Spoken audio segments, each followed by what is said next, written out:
vamos iniciar nossas aulas de primeiros socorros, também conhecidos como APH, atendimento pré-hospitalar. E eu separei em 3 blocos de conhecimentos. Tá? Essa primeira parte é a parte conceitual, a segunda parte são as emergências e a terceira parte as urgências. Ok? Então vamos lá. O que são esses primeiros socorros, afinal de contas? São os cuidados que eu aplico imediatamente, né? E tem que ser de uma forma rápida e segura, para não agravar também as lesões, né? Na vítima de acidentes ou de mal súbito. São 2 situações aí que eu posso precisar dos primeiros socorros, né? Então, a finalidade é manter as funções vitais e evitar o agravamento até a chegada da equipe qualificada ou até o deslocamento ao hospital, unidade de saúde. Pode ser realizada por qualquer pessoa, desde que tenha o treinamento básico. Primeira coisa dos primeiros socorros é a gente não agravar aquela situação. Tá? Às vezes a gente, no ato de boa vontade ou de heroísmo, quer ajudar, mas sem treinamento a gente pode complicar a situação daquela vítima. Então, o que são os acidentes? A gente já estudou nossas aulas de prevenção de acidentes, mas o acidente é um evento súbito, né? Então, é uma situação que pode ocorrer no nosso dia a dia. A gente já estudou bastante aqui o acidente de trabalho, mas esse aqui, nosso cotidiano, podem acontecer situações que vão gerar aí lesões, né? Então, no caso do acidente de trânsito, tumultos, incêndios, afogamento, ataque de animais também, né? Asfixia, queimadura. Então, o caso clássico aqui é o acidente com motociclista, o acidente com um veículo automotor em rodovia ou na área urbana. Tá? Então, como abordar aqui essa situação e o que fazer? E se eu estiver envolvido na situação, o que fazer? E se não tiver ninguém para me socorrer, como eu posso fazer um auto-socorro? Então, vamos ver. O mal súbito é um pouco diferente, a gente está aí na situação normal e de repente dá lá o problema, né, com a minha saúde. Então, o próprio corpo da vítima pode gerar essa situação. Então, a questão das convulsões, um ataque cardíaco, um infarto no miocárdio, né? Ataques epiléticos, desmaios. Essa foto aqui é de um jogo de futebol, então o colega aqui teve um AVC, né? Um acidente vascular cerebral. Então vamos para os conceitos, eu tenho que separar bem o que é urgência e o que é emergência. A gente vai tratar isso em aulas separadas, mas vamos já conceituar. Então, a emergência é quando existe um risco de morte. Antigamente a gente falava em risco de vida, né? Mas o termo correto é risco de morte. Então, uma coisa iminente, algo que se eu não tomar uma providência, a pessoa não vai conseguir chegar ao atendimento médico para restabelecer a sua saúde. Tá? Então, o caso de uma hemorragia grave, uma parada cardíaca, uma parada respiratória. E eu tenho também as urgências, que é uma situação que não envolve o risco imediato de morte, mas pode gerar a morte. Então, fraturas, luxações, envenenamentos, são as situações de urgência. Quando a gente chega na triagem de um pronto-socorro, como a gente chama assim, uma unidade de pronto atendimento, uma UPA, eu vou passar por uma triagem. Lá um enfermeiro vai fazer a classificação do meu risco.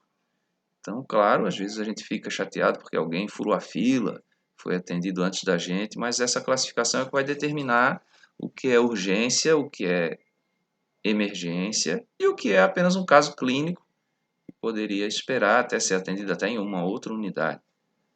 Vamos falar um pouquinho sobre a omissão de socorro. A gente tem, como ser humano, né, um dever moral de prestar socorro a quem precise. É isso que nos torna humanos. E no Código Penal brasileiro, Código de Processo Penal, existe um crime previsto para quando a gente deixa de prestar socorro a quem não tem condições, né? Quando eu tenho a possibilidade, né? Então, se eu tenho a possibilidade de prestar socorro e mesmo assim não presto, isso é considerado um crime, eu posso responder por isso na justiça. A lei, por outro lado, né, a lei não me exige atos de heroísmo, e isso aqui está nesse enquadramento aqui do quando possível. Então, assim, eu não tenho treinamento, não tenho equipamento, eu não quero expor a minha vida, então não sou obrigado a cometer aí um ato de heroísmo, essas coisas que a gente vê nos filmes, né?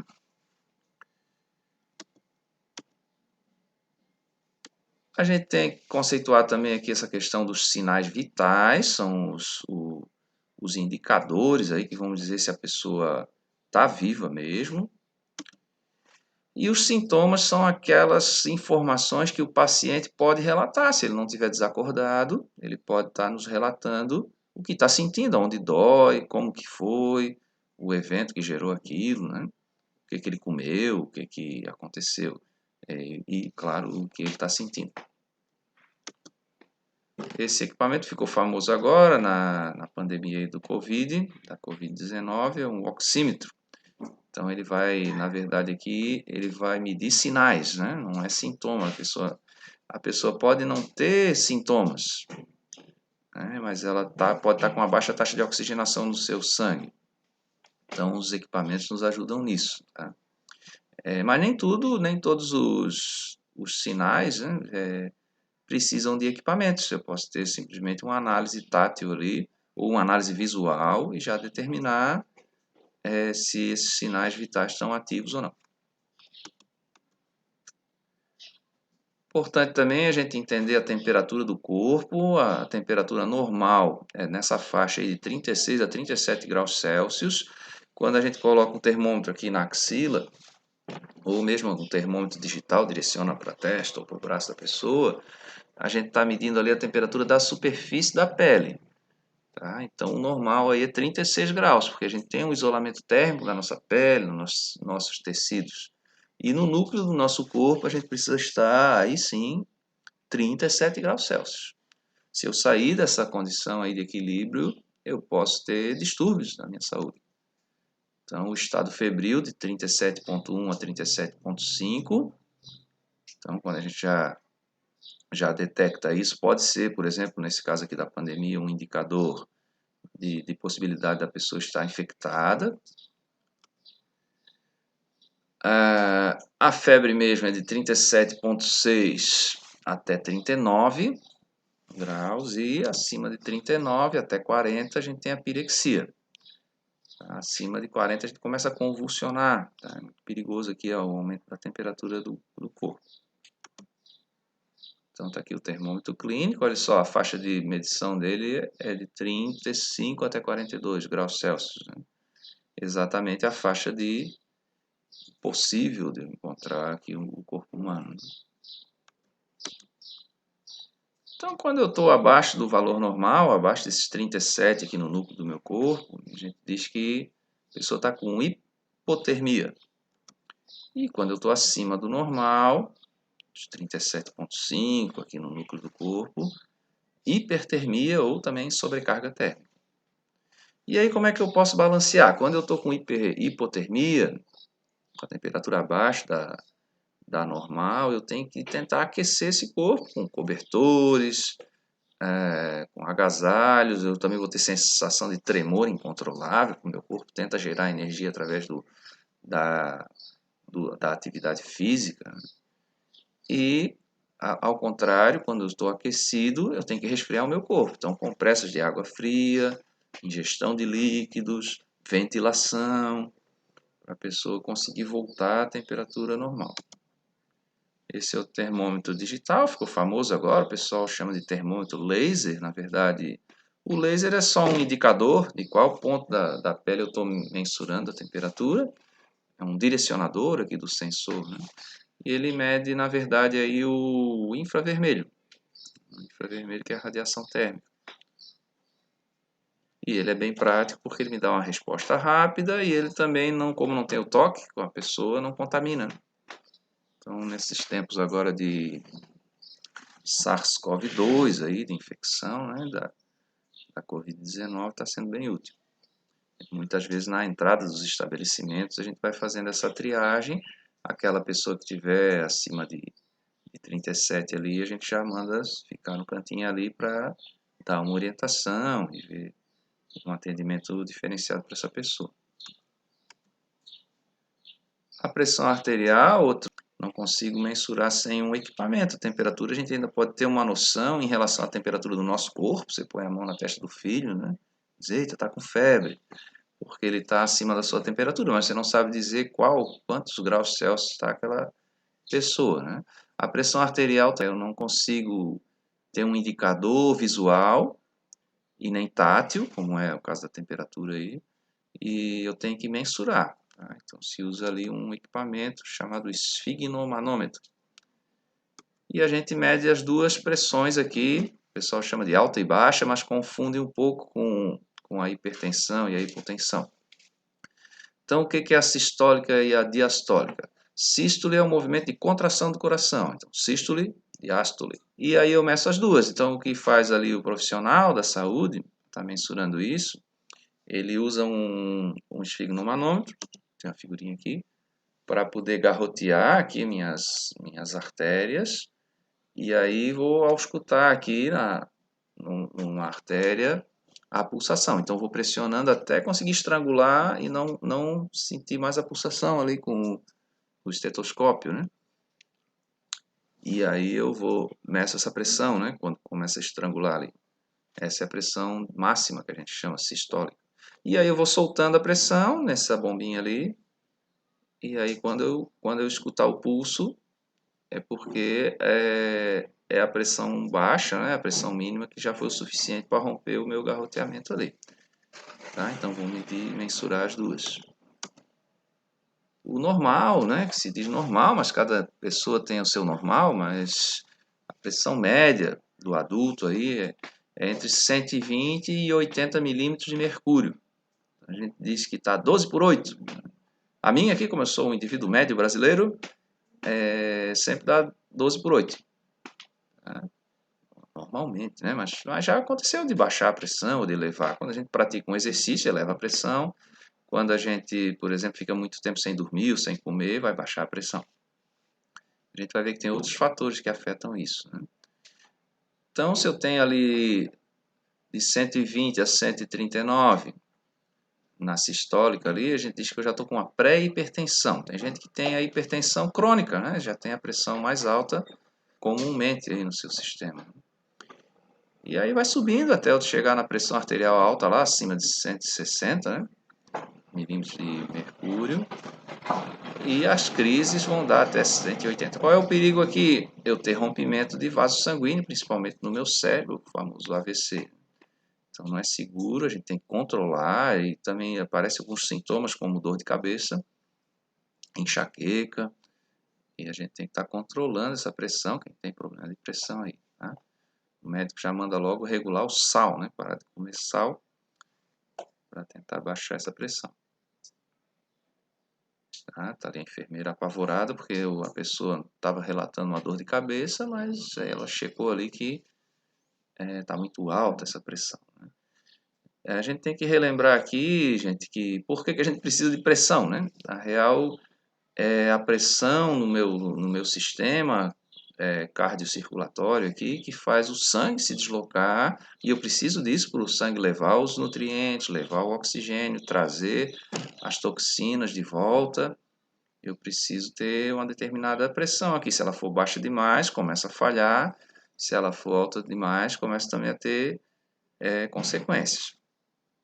Quando a gente falar de hemorragia, eu vou voltar nesse tema aqui do sistema circulatório. Então, algumas informações são necessárias por causa da pressão.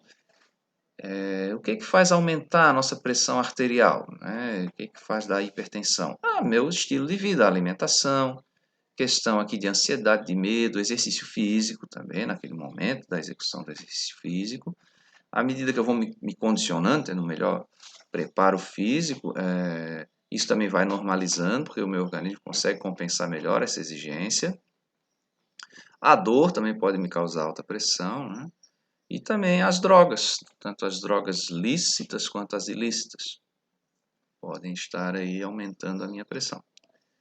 Tá? E o que diminui a pressão? O repouso, a depressão, o jejum, Questões hormonais, também pode ocorrer a diminuição da minha pressão arterial.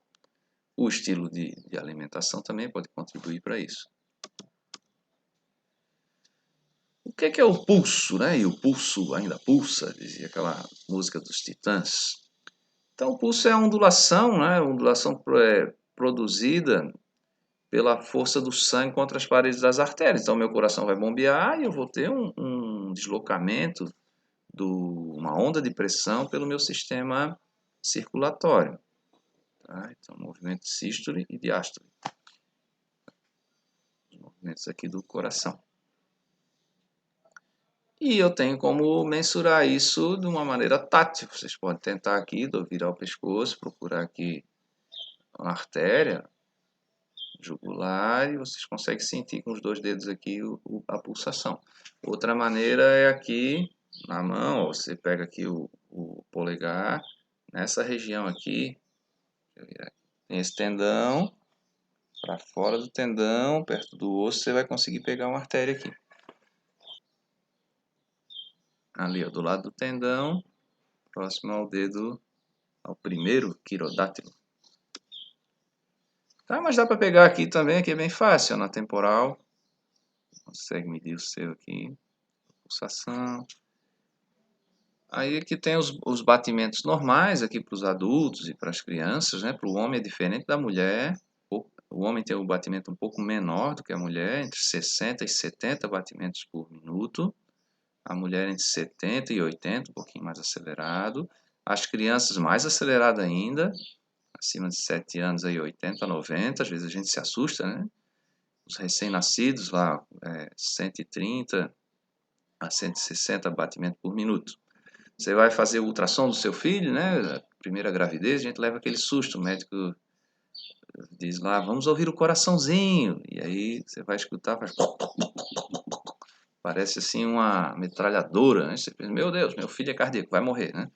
Não, isso é normal, tá? À medida que a gente vai aumentando a nossa massa corpórea, essa pulsação vai sendo menor e o meu coração consegue também, com o mesmo pulso, bombear mais líquido, mais sangue. Com o condicionamento físico, isso também baixa, porque na mesma batida o meu coração consegue bombear um volume maior. Então, a taquicardia seria a aceleração dos batimentos e a bradicardia seria a redução do ritmo dos batimentos cardíacos. Vamos para a respiração. Eu preciso de oxigênio para fazer a queima da energia nas minhas células, né? O metabolismo das minhas células. E preciso também retirar isso, né? O processo da respiração é isso, a introdução de oxigênio e a retirada do dióxido de carbono. Preciso retirar a toxina, né? O produto aí da combustão.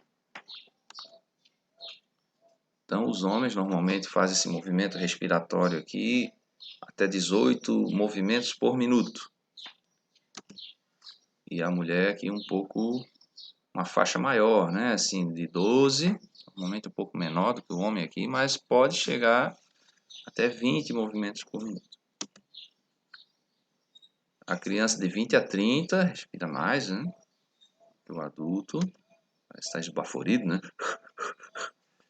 E os lactentes, que são os bebezinhos que estão sendo amamentados, ó, entre 30 e 40, então fazem muito movimento, às vezes a gente se assusta, pensa que a criança está com problema de saúde. Outro conceito importante aqui é a nossa abordagem primária, que é o chegar na cena e preparar, planejar de maneira rápida a minha ação. Tá? Então, eu tenho que ter um sistema de avaliação, exame e abordagem da vítima. Isso vai exigir uma técnica e agilidade. Também capacidade de improviso. Tá? Não vou ter equipamentos, não vou ter instrumentos para fazer isso. Né? Então, esse sistema de avaliação tem que considerar a cena do evento ali e eu tenho algumas prioridades para esse planejamento. Tá? Em hipótese nenhuma, eu vou botar a minha própria vida em risco, tá? Aquela coisa do ato de heroísmo. Outra coisa, se eu não sei o que fazer ou se eu for fazer errado, eu posso complicar a situação da vítima e até das outras pessoas que estão ali no entorno. Então tem que fazer o exame da cena e eu tenho 3 níveis de prioridade. A primeira prioridade é a segurança do socorrista. A segunda é a segurança das pessoas. E por último vem a segurança da vítima. Por quê? Porque eu não quero causar um segundo acidente, não quero envolver outras pessoas naquele acidente que já ocorreu. Tá? Então, só que isso aqui tem que ser meio ao mesmo tempo, tem que ser bem rápido, né? Porque a pessoa ela também não pode esperar muito, né?